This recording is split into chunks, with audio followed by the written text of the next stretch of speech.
मी बनवणार आहे गुलाबजामुन. गुलाबजामुन बनवण्यासाठी घेतलेला आहे हा घरी बनवलेला अर्धा किलो खवा आणि खायचा सोडा, 1 वाटी मैदा घेतलेला आहे. जसा लागेल तसा घ्या. आधी असा पसरून घ्या आणि थोडंसं मळून घ्या पीठ.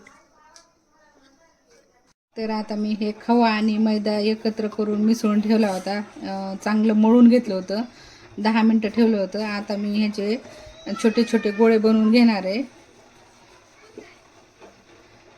आणि हे थोडंसं तेल गरम करायला ठेवलेलं आहे कढईमध्ये.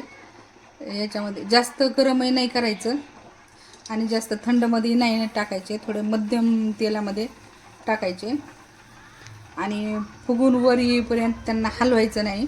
ते आपोआप फुगून वर येतात. नंतर खालीवरी करायचे. हे आता गुलाबजामुन थोडे वर आलेले आहेत. कढईच्या तेलामध्ये चांगले पोहत आहेत. थोडासा ह्याला कलर पण यायला आहे. थोडा हे चांगले शिजेपर्यंत, भाजेपर्यंत, तळेपर्यंत आपण काय करू, इकडे चाचणी करून घेऊया. पातेलं घेतलेलं आहे, त्याच्यामध्ये 2 ग्लास पाणी टाकलेलं आहे आणि ह्या 2 वाट्या साखर टाकणार आहे.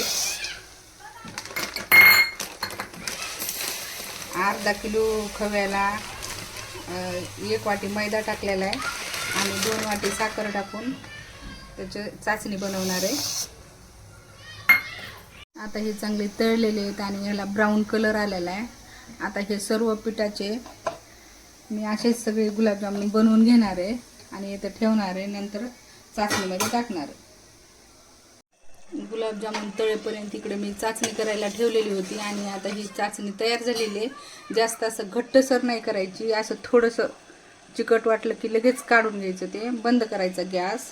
कारण जास्त जर घट्ट होतील तर त्याचा एकदम घट्ट पाक होतो आणि मध्ये गुलाबजामुनमध्ये भरत नाही. हे मी 4-5 विलायचीच बारीक करून घेतली होती साल्ट्यासहित.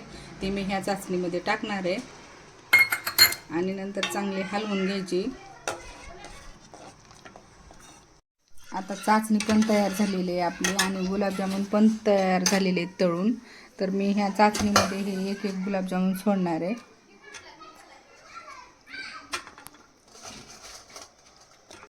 आता हे आपण गुलाबजामुन पाकामध्ये भिजायला ठेवलेले आहेत.